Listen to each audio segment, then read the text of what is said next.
Morning. Phase 3? Yeah. Arne, can I get the first latest on Gravenberch and Curtis Jones and Isak?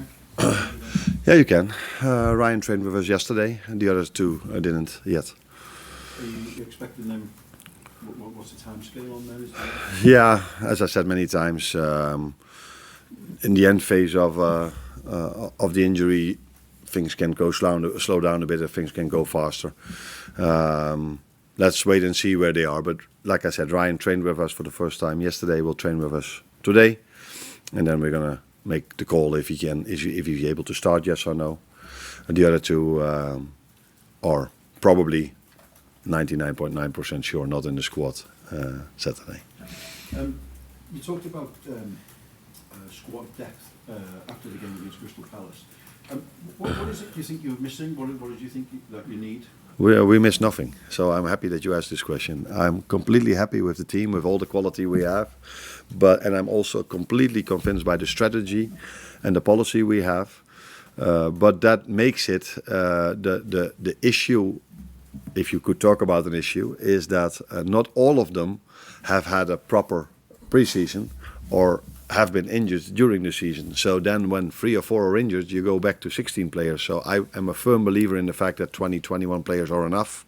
But you have to keep them fit, as we did last season. And we are struggling a bit more to keep them fit for, in my opinion, obvious reasons. Because Alex is a great example of this. Came to us, I think, the 1st of September. A few others have missed out in pre-season. A few others have had their injuries in pre-season.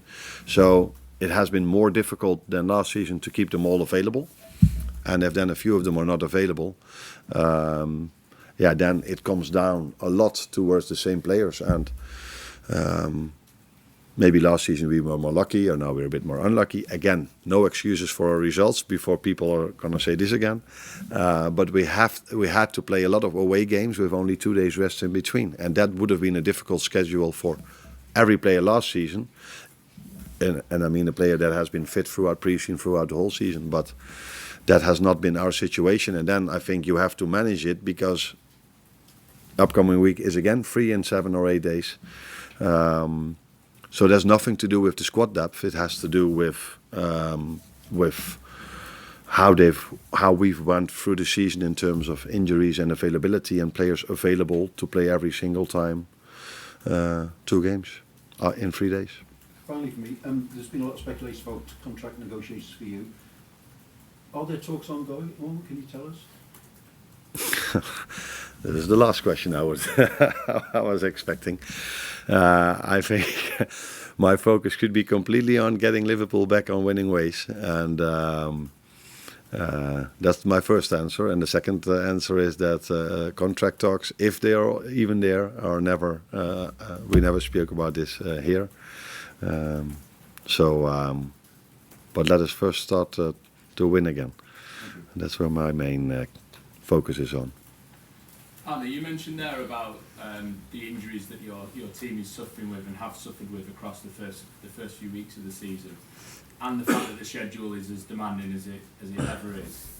With the issues that you've got at the moment, how are you going about trying to solve these problems? How difficult is it to solve them in season, with the injuries and with the number of games that you've got as well?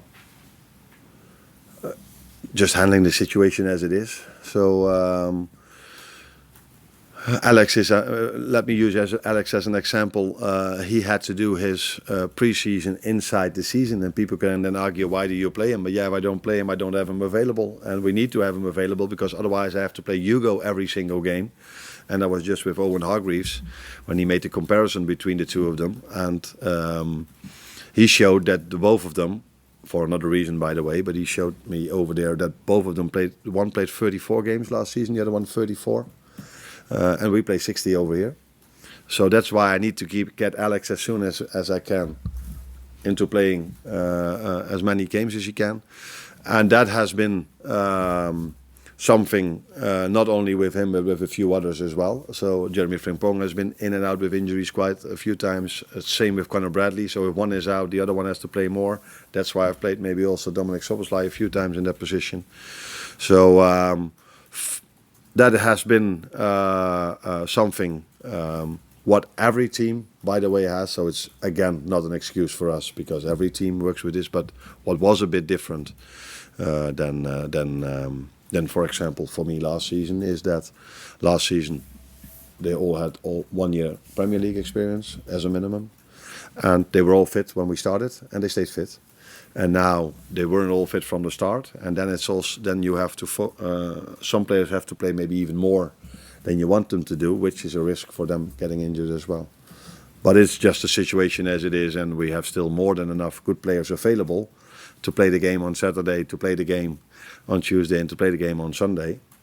But I have to take care of a few of them, and that's why I made the decision not to play 7 or 8 players 2 days ago. When you look at the run of results you've had, I know you've never had a run like this in your career before. How much are you learning about yourself and your capabilities as a manager to adapt to this sort of situation and deal with all these problems that we're talking about? Maybe learning comes then a little bit later, because now you're mainly focused on how can I change, and you always evaluate the decisions you've made, the choices you've made, or the things you've done afterwards. And my focus is now not so much on trying to look back on what has happened, but more on how can we get a very good performance on Saturday. And so yeah, maybe the learning part is going to come a little bit later, but for now the focus is on the future and is on how can we get a good result, or at least a good performance against Villa, because normally a good performance from this quality players leads to a good result. Thank you. Arne, what are the key factors do you think that are going to help you arrest this recent poor run of results, 60 defeats in 7 games, and what's the key to getting the best out of the players again? I know there have been elements of misfortune in that run, but there have been occasions. I know last week was the first time I've heard you say you're really disappointed in the performance against Brentford. Yeah, for 60 minutes, yes. 30 minutes was okay, but 60 minutes was... I think first half against Palace was also similar to that 60 minutes I was talking about. Yeah, the thing that gives me the most confidence is the quality of the players we are having. So, and the amount of chances these players are still creating. So this will eventually always lead to these players scoring more goals than we've done till now. And we have to address certain other things. But yeah, if I talk about that, if I'm speaking about what we have to improve, people then tell me I'm using excuses. So maybe it's better now just to say we need to address certain things to do better. But there are a lot of positives to go into this week as well. Like I just said, quality of the players is the first and foremost. And the amount of chances we create from open play is still good enough to compete for the positions we want to compete for. I know one of the things I'm sure you want to address is maybe the lack of physicality in elements of, in times of some of the recent matches, particularly last week. Obviously the players are trying to win their battles. On occasions, is it down to sort of a lack of confidence that sort of, you know, because things are going wrong, one thing leads to another? Because that can be a really important part, well, it is a really important part of the game. Yeah, no, and it gets more and more important in every Premier League game, let alone in games of ours. It's never helpful if you end a game of football against United with conceding a set piece and you start another one in the Premier League and you concede after 5 minutes a throw-in from a set piece. But I think, not 100% sure if I'm correct, we had to defend 16 set pieces. And 15 we defended well. But yeah, we're at this moment in a time where 15 isn't enough because we conceded 16. And the first one, someone said to me, who worked in a completely different department, but he said, no plan survives a first contact. And that is also a little bit what makes it difficult if you are 5 minutes in the game and you're 1-0 down. That is never helpful for confidence and for the plan you're having. But like I said, if I liked a little part of the game, it was the part after we conceded the 1-0, because at that moment of time we were creative, we created our chances. But we couldn't score, and then in the last 10 minutes, it became more of their game again.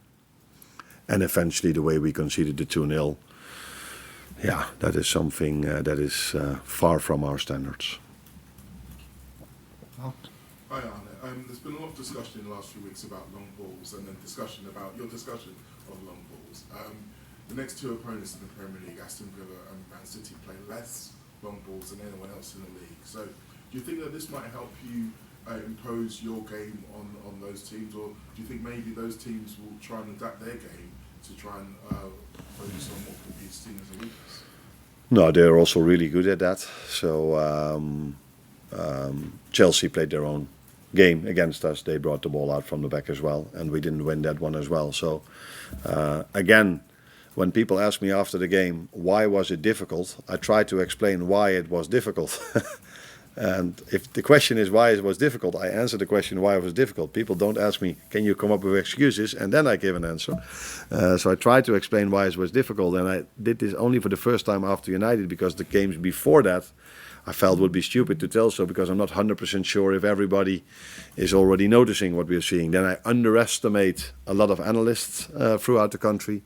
But if it happens after the 10th game and 9 of them were so much focus on long balls, then I think it's fair to say for me, if you ask me the question, why is it difficult, to say this without opening the eyes of upcoming opponents. These two teams we face now indeed bring the ball more out of the back, but they're also really good in it. So I think City is a high pressing team. We're really good in high pressing. But I did see Villa being able to play through that multiple times. And if I'm 100% correct, I think I am. They won the game by a set piece. Yeah. So another time, the importance of a set piece.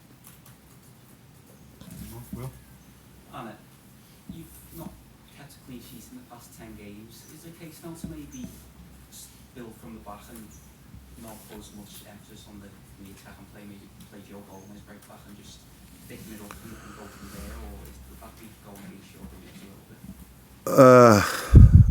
It does go against my beliefs, but I've won games in the past, so we're talking about City away, that went maybe against my beliefs, but it was necessary to play it over there like that in the second half. So I would be more than open to adapt in certain situations. But I don't think the story is, at least in my opinion, is that we concede chance after chance after chance, and that we are too open, or that it's actually absolutely not like this every single game. Maybe apart from Palace, because in the first half we could have been 2 or 3-0 down. And maybe the Brentford game, I think all the other games we deserved much more than we got. And we hardly conceded a chance. Even this week with the team I put out, which played for the first time together, I think they only conceded 3 big chances. Unfortunately, all 3 went in. But that's because they were big. That they weren't chances, they were big chances. So I don't see us conceding a lot of chances. So I don't see a reason to change our playing style completely. But yeah, we need to do better in not conceding goals. That's for sure. Michael, last one. Do you look at Villa, who had a very difficult start of the season, as a sign of how things how quickly things can turn around? I think they didn't win in the first 6 matches. Yeah. You're obviously in a difficult position right now, but Villa is quite positive. So is that a sign that, as I say, it can turn around quite quickly, can't it? It's also a sign that it's better to do it the way they did it than the way we did it. So if you don't win in the beginning, people are like, oh, maybe they don't have the same team as last season or whatever, and then they start to win, and then everything is very positive again. We're with us. I think it's exactly the opposite. So, but we're both on the same points, and apart from Arsenal, I think many teams are in and around the same points. So again, it tells you also how hard the Premier League is, and yeah, they've done very well in the last 5, 6, 7 or 8 games. And that didn't came as a surprise, because even in the games they've lost before, you could already see the signs that they are a very good team and their playing style is really good. And normally, although with us the run is already quite long, you don't every time lose a game of football where you create more chances than the other team. But Yeah. They decided not to make a habit out of that. And let's hope we decide not to make a habit out of having more chances than your opponent, but not win it. Thanks, Tom.